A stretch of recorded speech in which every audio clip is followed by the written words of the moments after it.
if you have developed a successful relationship with your students, they have chosen to learn from you rather than from the many other sources available to them.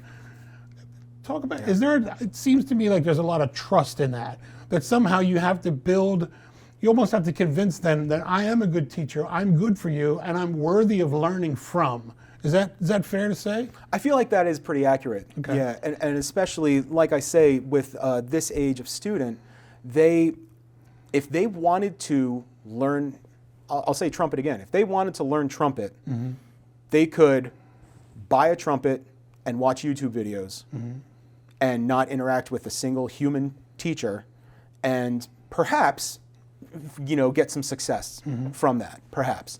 And this is the first generation to have that option. And so any sort of human interaction through a school, especially, and I have to keep on reminding a lot of people that music is an elective. The students are choosing to be there. They don't have to be. They could be in a study hall, they could be doing visual art or maybe some other sort of elective, a foreign language or something. And so they've already made that first jump as far as like, I am willing to put myself out there and be part of this ensemble. And so then that's where the teacher has to kind of meet them. So it's not, the teacher doesn't just wait and then the students are going to come all the way. The students have made the first step by enrolling in your class. That's great. And so now it's the teacher's job to say like, okay, now I'm going to engage you in our learning process. So one thing that I've been doing for a long time is at the start of each semester or at the start of each concert cycle, I suppose I can say, we have a sit down and I say, does anyone have any rep that they're really feeling pretty strongly about? I've got a list of about 5 to 7 pieces.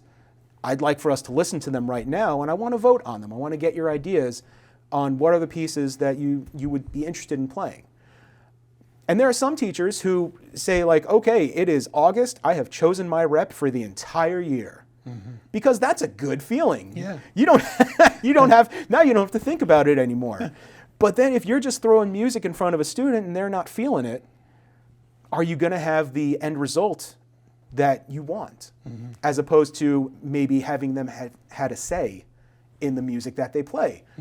They're more invested, they're more interested in it, they're more willing to take direction because they are feeling this process more because they had their say.